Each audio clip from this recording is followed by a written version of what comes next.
Como cada septiembre, con cada inicio de curso, una de las preguntas más recurrentes que se hacen muchos usuarios es ¿qué me compro este año? ¿Apuesto por un Mac o apuesto por un iPad? Bien, si eres uno de estos usuarios que tiene dudas acerca de con qué equipo empezar este curso, cuál te conviene más, a cuál le puedes sacar más partido y cuál se va a adaptar mejor a tus necesidades, voy a intentar que en este vídeo te quede claro todo. Lo primero que tienes que tener muy claro es que el iPad y el Mac son dispositivos distintos y a la vez muy similares. Y esto no es ni más ni menos que por la propia evolución de los sistemas operativos. MacOS ha ido cogiendo características de iPadOS y iPadOS ha evolucionado de una forma muy interesante en estas últimas versiones, asimilándose cada vez más a lo que ofrece MacOS.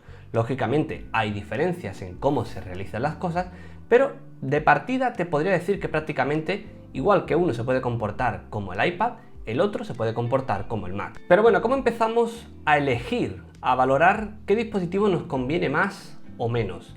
La primera y cosa clara que tienes que tener en cuenta es qué aplicaciones utilizas. ¿Esas aplicaciones están para el iPad o solamente están para el Mac? Bien, eso es lo que te va a marcar lo primero. Afortunadamente, a día de hoy, la mayoría de las aplicaciones más importantes ya se pueden decir que son multiplataforma y multisistema operativo. Esto significa que, al igual que tienes la versión de Office para el Mac, también vas a tener esa misma versión con todas sus funciones en el iPad.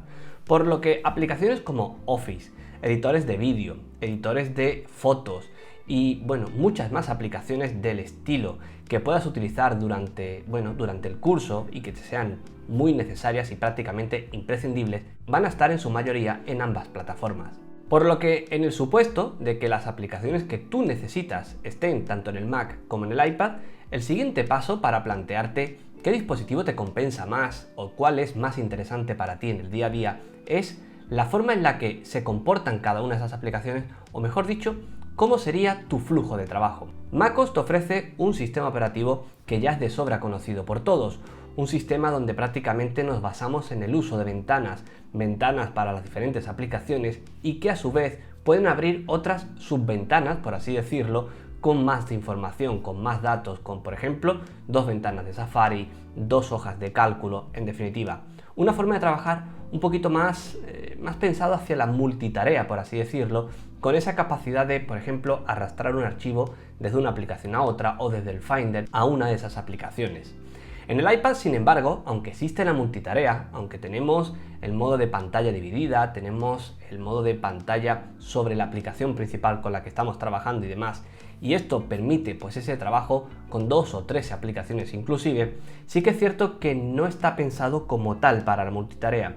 Me explico, puedes hacerla, pero en un Mac toda esa tarea, todos esos procesos de compartir archivos de una aplicación a otra es mucho más rápido en un equipo, en un Mac, que por ejemplo en el iPad. Pero como digo, es simplemente una cuestión también de adaptar los flujos de trabajo, de ver cómo es la forma más eficiente para hacer cada una de las cosas que vas a necesitar. Porque si bien en ese tipo de gestión el iPad puede estar un poco, en desventaja, también hay otras situaciones donde está, todo lo contrario, por encima en cuestiones de ventajas. Y es que, por ejemplo, en el iPad el poder utilizar la interfaz mediante gestos hace que muchas acciones se realicen de una forma mucho más natural, mucho más sencilla. Y además tienes un complemento que es uno de los grandes valores del dispositivo, el Apple Pencil. Además, el Apple Pencil en esta nueva versión que nos llega ahora, iPadOS 14, mejora muchísimo más, porque en la mayoría de campos de texto vamos a poder escribir con el lápiz. Por ejemplo, en la barra de dirección de Safari podremos escribir con el Apple Pencil la página de goldenmac.es y automáticamente nos llevará a esa página como si lo hubiésemos escrito con el teclado. Además, también has de recordar que en iPadOS puedes manejar el propio teclado de la clásica funda del iPad y también un ratón, un soporte de ratón que también se ha visto mejorado y que no solamente el propio ratón, sino también el Magic Trackpad. De forma que, puedes adaptar la experiencia, como te digo, a la forma que tú quieras. Y si la pantalla del iPad se te queda pequeña, la puedes conectar a un monitor externo, por lo que hace que, se acerque todavía mucho más a esa misma experiencia que tendrías, por ejemplo, con el portátil llegando a casa y enchufándolo a una pantalla externa. Si todavía no tienes claro por qué dispositivo apostar, tranquilo que aún quedan más puntos que te van a ayudar a decidir cuál es tu dispositivo ideal. El siguiente punto es el tema de la autonomía. Los ordenadores de Apple, los MacBook Air, los MacBook Pro, han mejorado muchísimo en cuanto a autonomía, pero sin embargo el iPad Pro sigue siendo una opción mucho más interesante en este aspecto, porque su batería dura muchísimo más. Al fin y al cabo, los procesadores de Apple están mucho más optimizados que los procesadores de Intel. Algo que, como ya te adelantamos hace tiempo, va a cambiar dentro de nada porque la compañía ha decidido apostar por sus propios procesadores para el futuro de los Mac. Pero a día de hoy, entre un MacBook Air, por ejemplo, o un MacBook Pro y el iPad Pro gana en cuanto a autonomía. Te va a permitir trabajar o disfrutar del ocio durante muchas más horas. Y eso cuando estás en movilidad, cuando vas a la universidad, al colegio o a cualquier otra actividad, te va a permitir, disfrutar durante más tiempo del dispositivo. Y ya que hablamos de movilidad, también hay que hablar de la propia usabilidad. No es lo mismo un dispositivo como el iPad, que lo puedes utilizar en modo tableta y de una forma mucho más cómoda, por ejemplo cuando estás de pie, cuando te estás moviendo y demás, simplemente con sujetar la pantalla e interactuar con el Apple Pencil o con los dedos. Con un portátil eso no lo puedes hacer y siempre necesitas un apoyo, ponértelo bien sobre las piernas o sobre alguna mesa o algún sitio donde el portátil gane en estabilidad y puedas utilizar tanto el trackpad como el teclado de una forma cómoda. Y luego está el tema de la conectividad.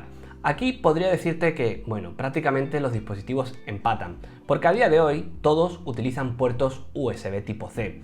Y eso implica que para muchos accesorios que seguimos teniendo y que necesitamos en nuestro día a día, vamos a necesitar recurrir a un dongle, a un adaptador que nos va a permitir desde esa conexión USB tipo C sacar otro tipo de conexiones, como por ejemplo para un lector de tarjetas, puertos USB tipo A, una salida HDMI, en definitiva. El dongle, ese tipo de dock, ese tipo de adaptadores prácticamente a día de hoy son tan imprescindibles en un Mac como en un iPad, por lo que en temas de conectividad podríamos decir que están prácticamente a la par. Y lógicamente también en temas de conexiones inalámbricas, los dos incluyen Bluetooth y los dos incluyen Wi-Fi. Y llegados a este punto, y junto a estas tablas de aquí que te pueden servir un poco para decantarte hacia un dispositivo u otro, creo que la forma más inteligente de decidir qué dispositivo te compensa más es valorando todo esto de lo que hemos hablado, valorando el tema del precio, que también es importante, y sobre todo el que vas a necesitar. Ambos dispositivos son realmente potentes. Hay muchas tareas que se pueden hacer en ambos, editar un vídeo en 4K, exportar un podcast y en definitiva editar, por ejemplo, imágenes, hojas de cálculo, textos, presentaciones. Todo eso en ambos funciona prácticamente del mismo modo. Pero sí que es cierto que para tareas exigentes y sobre todo con aplicaciones con un enfoque muy profesional, como por ejemplo Final Cut Pro 10, ahí sí que gana el Mac. Por tanto, ahí es donde tienes que valorar un poco más cuál es el dispositivo que mejor se va a adaptar a tus propias necesidades. Lo ideal sería que pudieses optar a los dos, que tuvieses un Mac en casa para ese tipo de tareas mucho más exigentes o que quieres hacer con unos flujos de trabajo muy establecidos, y luego el iPad para ese trabajo en movilidad, para poder hacer, una serie de cosas, una serie de tareas y aprovechar unas ventajas que no te ofrece un Mac a día de hoy. Desde mi punto de vista, y por si te sirve, mi forma de encajarlo sería la siguiente.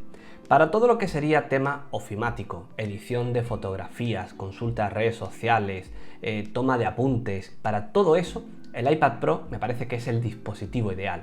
Por tamaño, por peso, por usabilidad, por aplicaciones disponibles, por batería, por conectividad. Es un dispositivo total, es una máquina realmente impresionante.